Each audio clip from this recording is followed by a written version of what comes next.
everyone. What's up? Welcome back to Why Would We Know? I'm Rajat, I'm Andreas, hi. and today we'll be talking about episode 5 of Rings of Power Season 2. Uh, yeah, Halls so, of Stone.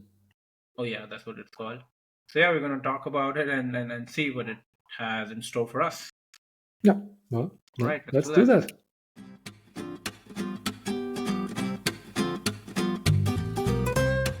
So we're back in Casa Doom. Yes, we're back in Khazad Doom, and our king, Durin the Third, basically starts using the new Rings of Power to build this dwarves infrastructure again, because we saw in the previous episode that their infrastructure has fallen. There's no sunlight in Khazad Doom, so he thought he will use the rings to Yeah, so basically he rebuild touches everything. everything that Yes. dig here, dig here. It's basically like, the ring is telling him to dig at certain places, which will bring the Yeah, sunlight. it's basically a sunlight detector. Sunlight detector in a way, yeah, yeah. Yeah, Here. just like that.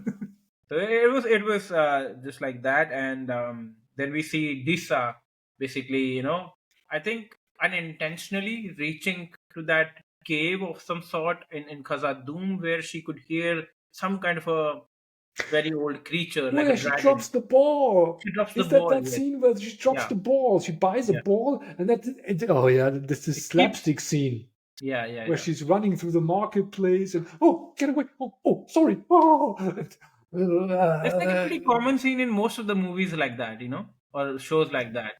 There is a scene like that where it's like something is falling and somebody's like trying to, yeah, follow it. most of the time they're kicking it, so and instead of grabbing a hold on it, Yeah, they kick it further. And yeah, and it never ends well. Usually, they end up with some kind of a villain or somebody who's bad yeah, at the yeah. end of the But movie. this finds a cave, a hall, or something like that with water in it, and the water is kind of bubbling up and stuff like that. Yep. How does she make the connection from this, what she saw, to the ring of Durin? There's no connection. I guess it could be a connection because these when the king is asking his followers or his, I don't know, people to dig at certain places, they digged at that place, and that's why that path was created to reach to that cave. So I guess that's why. Maybe it was one of Mm-hmm. the places where they dug. You know. Mm, I don't know. But So, anyway, so she thinks, oh, there might be something evil yeah. down in the mountains, and And I think it's the dragon. the dragon. Yeah. I What think you call it? In the Hobbit movie, they've shown a dragon in like these Khazad-dûm kind of a place, right, where it was protecting all the jewels and the gold. Smeagol. Yeah, yeah, What's yeah, his name? yeah. I No, think no, so. no. It's not a dragon. It's the Balrog. They're Okay. hinting on the Balrog. We saw Balrog in the season one already. Remember this scene where Durin looks through a hole in the wall and he throws a feather or a piece of what's it called? A leaf. You throw the leaves down and the leaf falls down the mountain, and then we see the silhouette of the Balrog. Don't remember. Okay. Anyways, so that's basically the evil that she thinks is hidden behind. But Mhm. uh, they don't tell this exactly.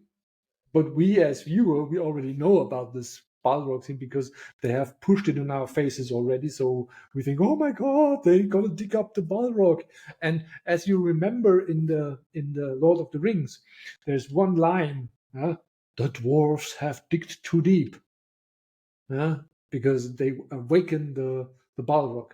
Because that was the story behind that. So the dwarves, because they were so greedy, because of the rings they were given from Sauron, they were so greedy that they digged too deep, Yeah. and by digging too deep, they digged up the long sleeping Balrog, who's by the way also a Maya, so he's as Okay. powerful as the Istar.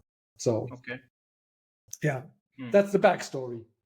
I don't know the time Oh, frame, but yeah, i- it happened after they got the rings. So yeah, is I don't. I think I don't remember how that Balra looks like. Is it like the one that actually ended up killing Gandalf in a way? In that yeah, fight. exactly that Balrog that Gandalf Okay. fought. Oh, okay. Okay. Hmm. So yeah, Okay. Okay. Cool. So now I think in the next scene, we see in Eregion, this cunning Annatar basically insists that we should make more rings now, this time for men. But Celebrimbor refuses to do so because he thinks it's too dangerous. Men are not reliable. They yeah, are easy to corrupt, and which is true. To yeah, which is true. But we already talked about it because yeah, none of the rings were meant to be for men in the first place. But yeah, yeah, according to their story, yeah, yeah. that's totally fine. And we have to go ahead with that. So yeah, I mean, Yeah, but yeah, it's true that it's dangerous to make it for men because yes, they are easy to corrupt. And then we also see, Durin, the son of the king, basically, he's telling his father that this rings are not a good news, and he should yeah, not he have. basically has doubts about Anatar Yeah, and the influence he has on the rings and the effects they have on his father, and so he warns them yeah. maybe there's something wrong. And then Anatar says, "Yeah, no, it's all fine. Yeah, there might be some bad influence because Celebrimbor lied to Gilgalad." But say I don't think he says that to Durin the fourth, but he says that to that girl instead. That No, I guess he says this to Celebrimbor. Anatar says no, it to no. Celebrimbor. I think The what the happened. the the rings are basically having this effect on Durin because he lied to Gilgalad. So he No, basically says to Celebrimbor, it's his fault that the rings are bad. no, that is true. Yes, yes. But I think when Durin the fourth was talking to Celebrimbor, and he expressed that his there's something wrong with the ring and it's corrupting his father, and there's something wrong, and he's defends that hey, nothing is wrong. I did it or built it myself. Then he's like, how well do you know this Anatar? And do you trust him fully? And then he's like, okay, now he started having these doubts. Okay, maybe Anatar did something.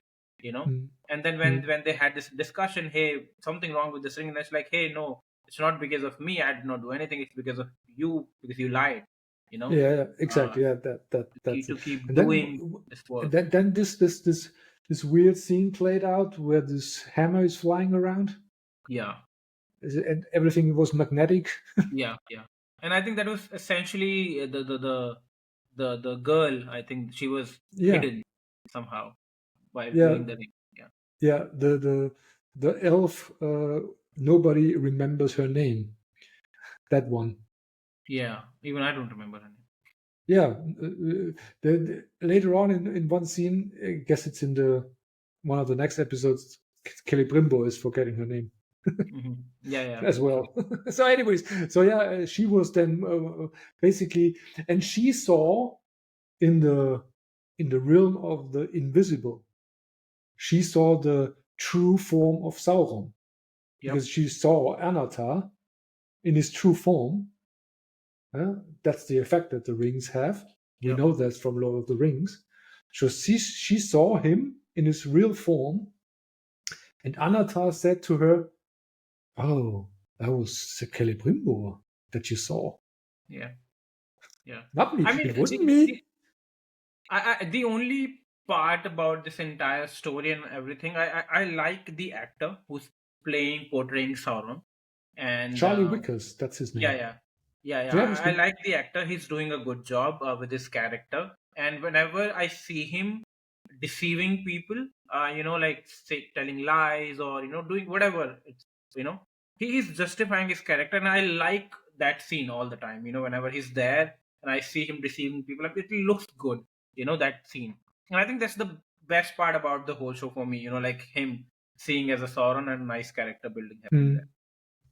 But yeah, now I think moving forward, then we basically see Celebrimbor agreeing to making these rings for men now, just to redeem. himself because he thinks he did dirty, Yeah. while making the Dwarven. So Annatar guilt made him feel guilt about it. Yeah, So he thought he must do now what Annatar wants. yeah, yeah. That's true. And I know, like when I was saying, I mean, why I think that he's doing justice because whenever he deceives them, I feel anger, oh my god, how you guys can be so naive, or how you getting fooled so easily by him. So I think whenever like you have these kind of characters, and when they're doing, but I'm like, oh my god, why these good guys are not able to detect his lies. Mm, And when you feel that, then I think it's the indication that the actor is doing its job pretty well, and it's having an impact on you as an audience. So yeah. yeah, I think that was nice.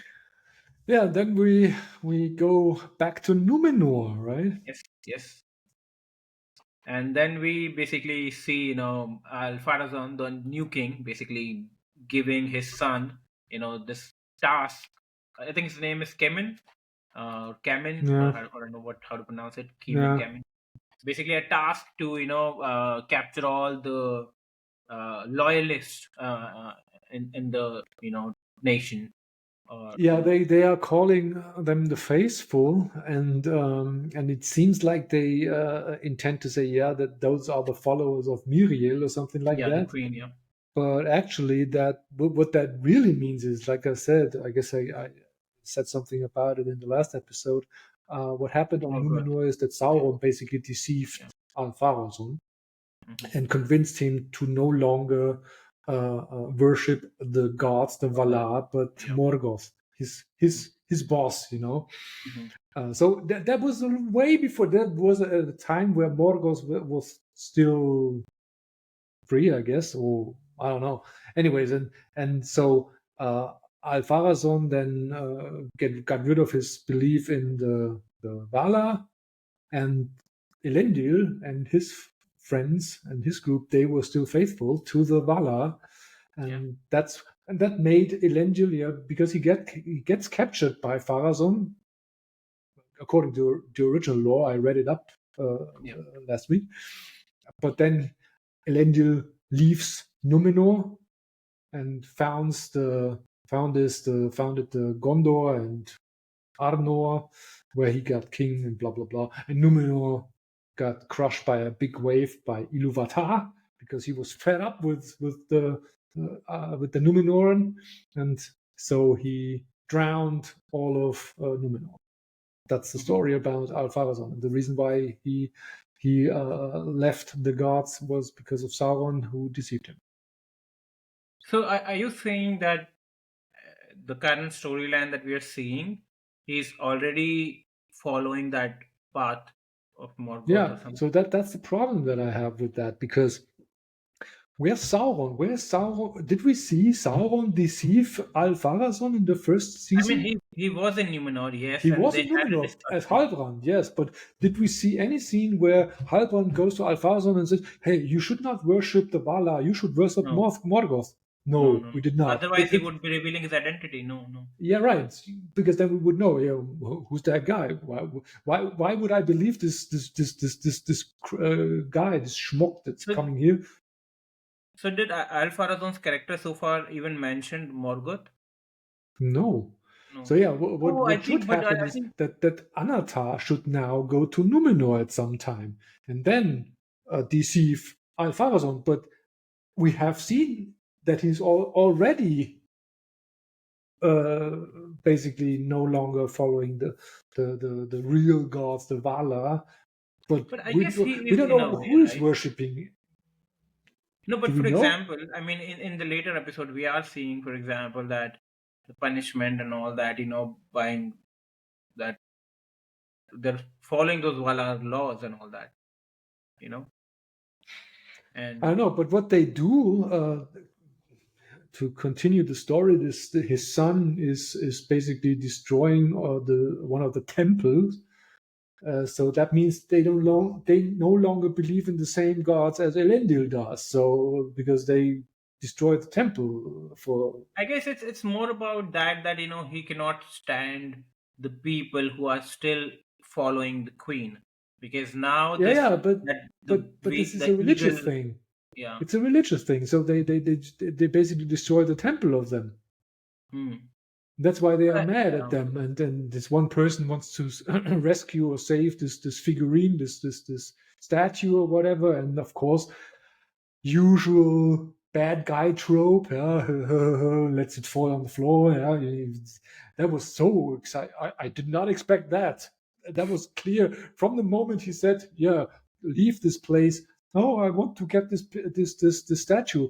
I was 100% sure. Yeah, he's going to destroy this statue.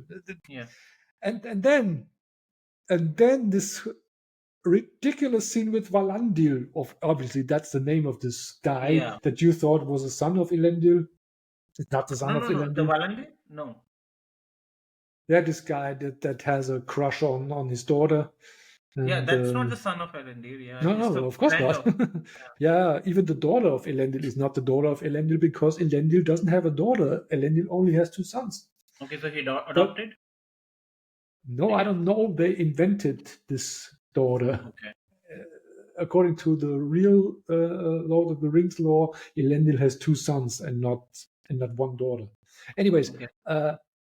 what did you think about this scene where he was drowning Valandil, and then somehow he could escape his death grip and gets the upper hand and holds his sword to his neck, and then he throws the sword away and turns his back,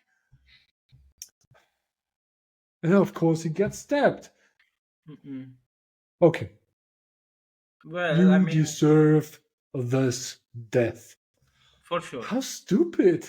For sure. For somebody who, they were trying to portray him as like somebody who's strong, very brave, who knows how to fight. And he was sure not smart, you know. Yeah, I mean, imagine you in the situation. Yeah, you Yeah. fight to the death with someone, and then you basically defeat him, and he's on the ground. Would And you then throw defeat the your sword weapon with next him. to him? Yeah. No, I wouldn't do that. I would keep this weapon in my hand, Yeah. and I would always have an eye on him. Yep. Stupid. I mean, Stupid, very, very stupid. Yeah. He was bound to stupid. die, and it's good that he Yeah, died. yeah. Good Yeah. riddance. Yeah. I mean, if he didn't die after that thing, then I would be like, oh my god, then the writers also fucked up here. Because Mm, the bad guy had a sword near him and he was not looking at him. He could easily kill him, you know. yeah. But yeah, So yeah, but anyway, anyway, so Elendil is then finally arrested for I don't yep, know being loyal to Miriel and yeah, yep, yep, yeah, and then back with Elrond, he obviously arrives in Lindon to yep. warn Gil-galad, and weren't they on their way to Eregion? Why is he going back No, no, no. to They were not going Lindon? to Arekion. They were going somewhere else. I think they were going where Adar already had his army, but they didn't Yeah, know that this is Adar is also. Eregion. Ada is moving to Eregion. Yeah, Adar is moving to Arekion, but the Gilgalad's army, it was going somewhere else, you know. Uh, Yeah, but Elrond and Galadriel, they were on their way to Eregion. But yes. now that obviously Galadriel gave him her ring, and Nenya, by the way, that's the name of the ring, and told him, "Hey, go back to Linden." Oh, but why? I don't know. Because I think go back to Lyndon because there was a particular scene I think which we missed that where Gilgalad was talking to some commander of his troop, I guess, and they were gonna go somewhere else, to Adar's army, not the one that is going towards Region, but his hub, I think, in Mordor or whatever something. and Hmm. and they did not know. So what I think the ring wanted that Elrond goes back to Lindon and stops them from going in the wrong direction. I then and instead go to a what's the word? I forgot this name again. Oh my god, Eregion. a region. Yeah, these terms, these names. Oh my god, I forget. Yeah, Yeah. yeah, So now he yeah. just tells Gilgalad that the Galadriel was right, and we should now go to Region to defend and kill Sauron if they can. Hmm. Yeah. So So well, yeah, I think that's about it, I guess, for this episode. It was a better one, I would say, comparatively. Um, yeah, because the main story is moved, yeah, being moved forward. Yes, brought yes, yes. forward. Hmm. Yes, Yeah, but the whole thing with the dwarf ring with this whole dig yeah. here. Mm. It's like, like in today's time we have those kind of, I think, I don't know what are they call, but these meters, that can tell you what's beneath the ground, Yeah, some kind of a if you mineral wanna, or so something. a Yeah, wire detector. yeah, some kind of a detector. Yeah, Yeah, yeah. So yeah, or metal detector. something like that. Yeah, yeah. Yeah, so basically you can see all the ores in the mountains and yeah. So yeah, Yeah. as far as I know, those are not the powers of that ring. And Okay. the rings have no effect on the dwarfs. The only effect they have is they make them even more greedy. Greedy. Okay, but then it has an effect, but not like a drastic one. Not such a magic effect. Hmm. And it definitely doesn't make them super powerful like Durin 3 is now, because when he pushed away his son, Yeah. he has got some superpowers because of the ring as well. Mm. No, not according to the law, but yeah, whatever. Maybe he was already powerful. Who knew? Yeah, maybe dwarves are that powerful, anyways, without the Yeah. ring even. So they are strong, they are tough little fellas, So Hmm. yeah,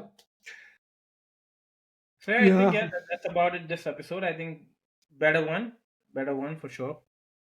And then, yeah, I guess we are looking forward to the next one, and we'll talk about yeah, it. So yeah. I think till then, peace out. Bye bye. Bye bye.